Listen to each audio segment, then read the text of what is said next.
Et de vous retrouver pour Au Quotidien. La suite en ce vendredi soir avec une team d'enfer. Ce soir, Laure Girard d'un côté. Bonsoir. Bonsoir Laure. Et de l'autre, Alain Moreau. Bonsoir cher Alain. Bonsoir. Et quelle présentation. Magnifique. Avec toi ce soir, on va évoquer la suite de l'histoire de l'abbaye Saint-Vincent au Mans, de la Révolution française à aujourd'hui, puisqu'on avait déjà démarré la semaine dernière. Tout ça, c'est dans quelques instants. Mais pour démarrer, à l'occasion de la Journée des Solitudes 2021 qui a eu lieu samedi dernier, l'association Astrée, qui lutte à rompre la solitude et à recréer du lien social, nous propose ce soir une vidéo pédagogique afin de mieux comprendre ce phénomène et surtout y faire face. Regardez. Si 18% de la population souffre de solitude, ça veut dire qu'autour de vous, il y a des gens seuls. Oui, la solitude peut toucher tout le monde, mais tout le monde peut agir. Au quotidien, voici 3 étapes simples pour vous y aider. D'abord, soyez attentif à certains signes. Par exemple, lorsqu'une personne vit seule et sort peu, ou bien ne donne plus de nouvelles, ou encore tend à fuir les contacts. Commencez alors par créer ce contact. Brisez la glace, allez vers l'autre, par exemple avec un SMS ou un coup de fil, ou encore un mot dans la boîte aux lettres pour prendre des nouvelles. Plutôt que de proposer votre aide, privilégiez le fait de demander de l'aide. Une autre façon de faire est de montrer son ouverture, de faire savoir qu'on peut compter sur vous avec une attitude bienveillante et à l'écoute. Vous pouvez pour cela arborer le badge « Rompre les solitudes ». Il est alors important de créer un lien de qualité. Intéressez-vous sincèrement à l'autre à l'aide d'une bonne écoute. Certaines attitudes n'aident pas vraiment, comme dire à l'autre ce qu'il devrait faire et vouloir convaincre à tout prix, minimiser la gravité de ce qu'il ressent, ou encore le gêner avec des questions intrusives. Dans la conversation, reformulez ici et là ses propos ou ses sentiments avec empathie. Et n'hésitez pas à complimenter, encourager, valoriser et dire votre gratitude. Vous pouvez aussi aller plus loin en vous engageant au-delà de votre environnement. Des associations proposent de l'accompagnement individuel, des moments de convivialité en collectif, des échanges téléphoniques, des visites. Il existe de nombreuses possibilités. Vous pouvez aussi vous porter volontaire auprès de votre ville et être intégré au dispositif de solidarité. Chacun peut agir à son échelle et où il se trouve, pour une société plus attentive. On compte sur vous.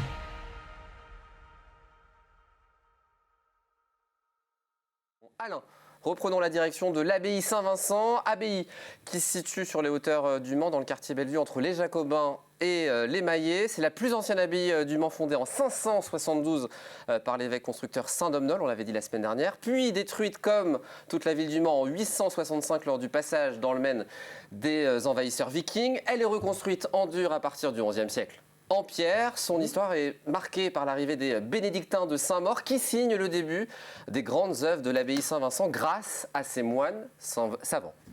Savant et charitable aussi. Il faisait tous les samedis à partir de Noël jusqu'à la Saint-Jean, c'est-à-dire au mois de juin, la période difficile pour les pauvres.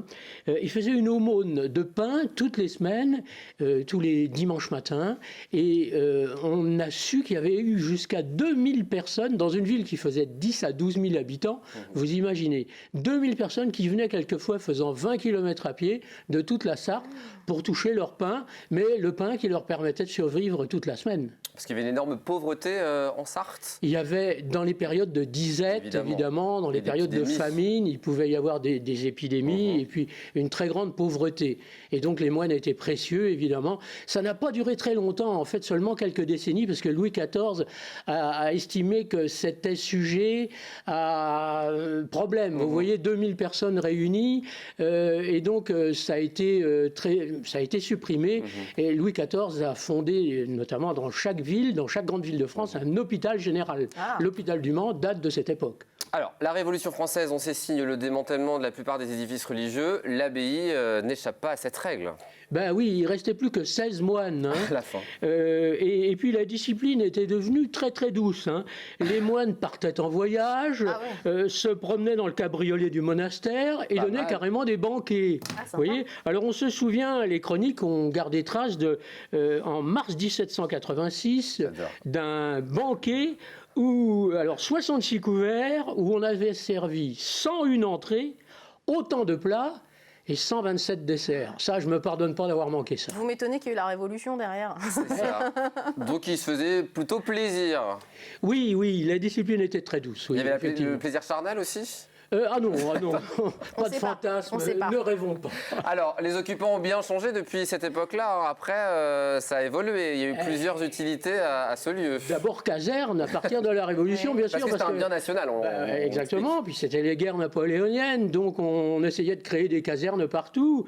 Et déjà, c'est là qu'en 1799, un certain Auvray, qui est devenu le premier préfet de la Sarthe, a tenu tête aux envahisseurs vendéens, je les appelle les Vendéens, en fait c'était les Chouans, hein,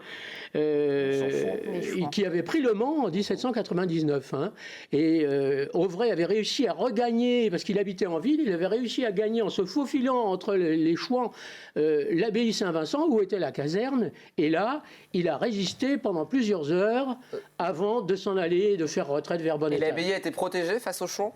L'abbaye a été protégée parce qu'il y avait des hauts murs qui existent toujours, hein, tout autour, et donc il a pu organiser une défense sérieuse et tenir le temps de s'en aller, hein, d'évacuer.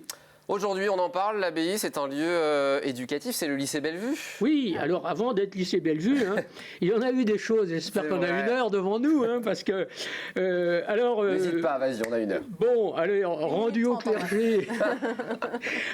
clergé en 1815, hein, alors l'abbaye devient séminaire, et environ 2500 prêtres ont été formés, ont été formés au Mans entre 1815 et 1905. Et vous savez ce qui se passe, bien sûr, en 1905. La séparation de l'Église et de l'État, voilà. Et donc les séminaristes sont expulsés et l'abbaye devient le siège des archives départementales. Et oui.